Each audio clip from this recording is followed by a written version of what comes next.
안녕하십니까. 아산정책연구원의 차두현입니다.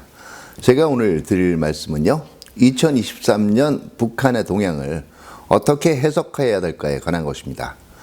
금년 초부터 지금까지 북한이 보이고 있는 여러 가지 정책이라든가 행태를 보면은요, 가장 우선적으로 얘기할 것이 핵에 대한 집착이 계속되고 있다는 겁니다. 작년만큼은 아니라고 하겠지만 북한은 2023년 초반부터 지금까지 20여 차례가 넘는 핵 미사일 도발을 가했고요. 그 중에는 이 신형 핵탄두 화산 31일의 이 공개라든가 아니면 해일의 발사와 같은 신형 무기 체계를 공개한 것뿐만 아니라 금년 8월 31일 날 한국의 각 거점을 대상으로 한 전술핵 타격 훈련, 그리고 핵탄두의 지속적인 이 생산을 선언하는 것에서도 잘 드러나고 있습니다. 이런 북한의 행태는 국제 제재라든가 여러 가지 어려움이 있더라도 핵 능력을 고도화하는 자신들의 길을 계속 가겠다는 강한 핵 집착을 보여주는 것이라고 할 수가 있는데요. 그러나 그 이면에서 몇 가지 미묘한 불안 징후가 드러나고 있는 것도 부인할 수 없는 사실입니다.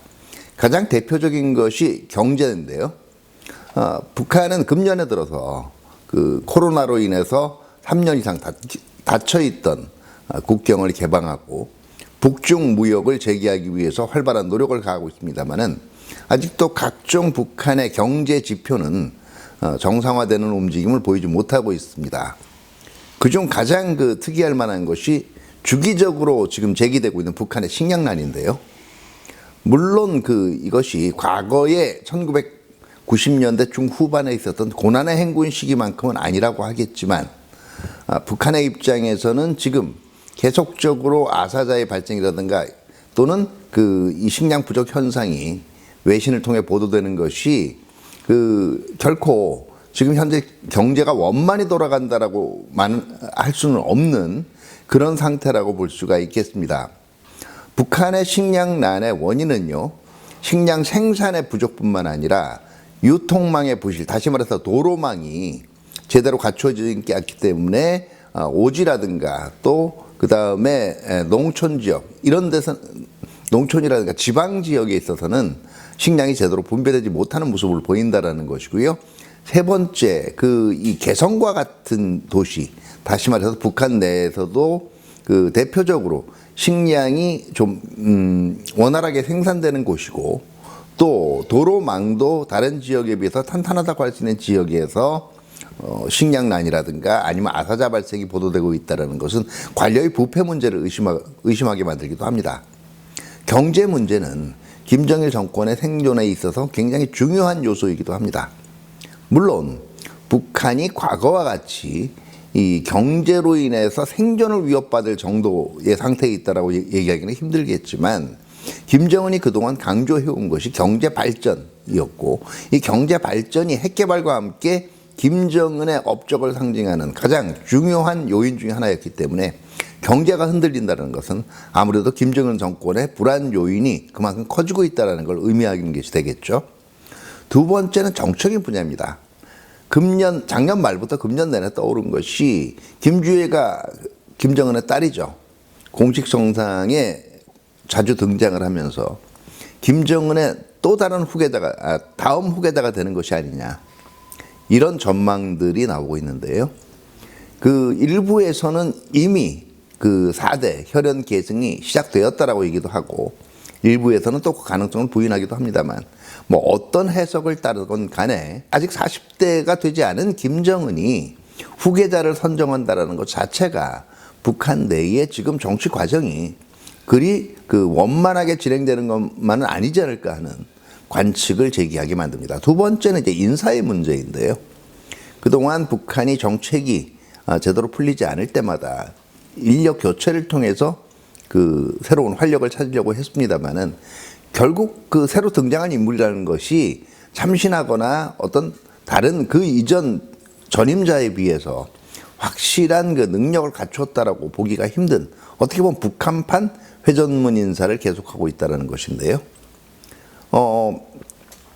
난데없이 너무 빨리 떠오르고 있는 그 김정은 후계론이라든가 아니면 그 계속 비슷한 인물들로 어떻게 보면 돌려막기를 하고 있는 이런 인사 관행이 또 정치 불안의 징후를 암시하고 있습니다.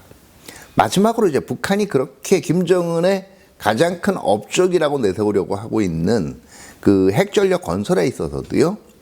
그동안 북한이 2001년에 제8차 당대회를 할 당시에 김정은이 지시했던 대부분의 무기 체계가 착착 시간표에 맞춰 진행되고 있는 모습을 보여주려고 노력하는 건 분명합니다. 그러나 그 과정에서 지나치게 그 시간표에 집착한 행보를 보이고 있다는 것도 부인할 수가 없는 사실이죠. 대표적인 것이 이 금년 5월과 8월에 시도했다가 실패한 군사 정찰위성 발사고요. 8월에 2차 발사가 실패한 이후에 10월 중 발사를 공언했지만 아직도 이 군사 정찰위성 발사에는 성공하지 못하고 있고요. 또 북한이 8월에 그 신형 잠수함 김군호 영웅함이라는 것을 진출을 시켰는데요. 이 자체가 핵무기를 타격할 수 있는 신형 잠수함이라고 이야기하지만 그 설계나 이런 면으로 볼 때 실질적으로 제 기능을 할 수 있을까에 대해서 의심되고 있습니다. 다시 말해서 군사 분야 그리고 핵 전력에 있어서도 차질 없이 그 핵 전력 건설이 그리고 고도화가 진행되고 있다는 모습을 보여주려고 하긴 하지만 결국 어딘가에 마지막 최종적으로 활용 점정을 찍기에는 능력이나 아니면 재정 면에서 지금 애로가 많다라는 것을 암시하고 있기도 합니다. 물론 이런 불안 징후들이 오늘 내일 그리고 짧으면 수개월 내에 북한 내 어떤 위기 사태가 일어날 것을 암시하는 그런 강력한 징후라고 보기는 힘듭니다. 다만 북한이 현재 당면하고 있는 딜레마는 다른 여러 대안들을 다 배제를 하고 핵 개발에만 매달리는 경로 종속성을 보여주고 있습니다만은 이 경로 종속성 자체가 북한의 행동을 더욱 옥죄는 그리고 북한의 선택지를 오히려 제한하는 지금 그 형국을 만들고 있다라는 것이죠. 대체로 한 2019년과 지금을 비교해 보면 특히 대외적인 여건 면에서 북한의 그 핵 개발 그리고 경로 종속성을 보일 수 있는 북한의 정책적인 여건은 그렇게 호의적이라고 볼 수는 없습니다. 그러나 김정은은 현재 다른 대안을 계속 배제를 한 가운데서 오직 핵 개발만을 고집하고 있는데요. 이런 선택지의 제한은 앞에서 얘기한 정치 그리고 경제 그리고 군사적인 미묘한 불안정성과 맞물려서 북한을 앞으로도 더욱 계속 제약할 수 있는 가능성이 커진다라고 생각이 됩니다. 이런 면들을 종합을 했을 때 우리 입장에서는 결국 북한이 계속 핵 개발에 집착할 경우 더더욱 곤란한 형국에 빠질 수밖에 없을 것이고 그러다 보면 정권과 체제가 온전하게 유지되기 힘들 것이라는 점을 절감하게 만드는 것이 북한 태도 변화를 위해서 무엇보다도 중요한 정책 방향이라고 할 수가 있겠습니다. 그러기 위해서는 일단 북한 핵에 대한 억제 능력을 확실히 갖춰야 되겠고요.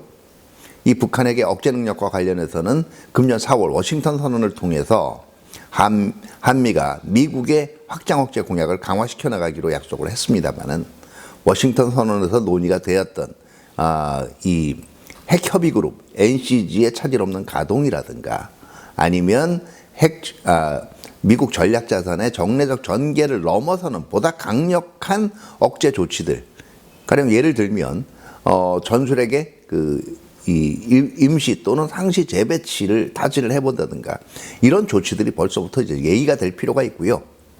한미 정부 차원에서 북한이 실제로 핵을 사용할 경우 정권과 체제의 괴멸을 의미할 것이다라는 메시지를 지속적으로 발신할 필요가 있다고 봅니다. 이와 더불어서 삼축 체계를 비롯한 우리 자체의 대응 능력도 끊임없이 증가를 시켜 나가야 될 것이고요. 북한 주민들을 대상으로 북한이 오직 핵 개발의 외길에만 매달림으로써 북한 주민들이 얼마나 많은 것을 희생하고 있는가를 자각할 수 있는 그런 정보 유입도 적극적으로 이루어져야 된다고 생각을 합니다. 이와 더불어서 현행 뭐 지금 그 이 9월의 북러 정상회담이라든가 최근에 그 이 북중 또는 북러 관계를 볼 때 중국과 러시아가 더 강력한 대북 제재에 동의하기는 힘들 겁니다. 유엔에서. 그렇기 때문에 기존의 유엔 결의라도 차질 없이 이행될 수 있도록 대북 제재 이행의 감시망을 그 확장을 하고요. 북한 인권 문제의 거론을 통해서 계속적인 압력 수단을 발굴해 나가는 것이 중요합니다. 마지막으로 네, 남북 대화는 분명히 필요합니다. 그러나 이런 대화도 북한에 대해서 대화를 계속적으로 요청하거나 그리고 북한이 대화회장에 나오도록 그 일종의 북한한테 유리한 조건을 조성해주는 그런 방식이 아니라 이미 그 2018년에 각종 남북 간 합의를 통해서 북한은 여러 가지 수준의 대화라든가 교류 협력에 합의를 했었습니다. 이 약속을 지키라는 촉구 차원의 이 움직임이 나와야 될 거로 생각을 합니다. 다시 말해서 대화도 항상 대북 유화책으로서의 그 수단이라는 의미뿐만 아니라 이제는 북한에 대해서 약속을 지키라고 압박하는 그런 자세로 대화 정책도 접근을 하는 것이 타당하리라고 생각을 합니다. 감사합니다.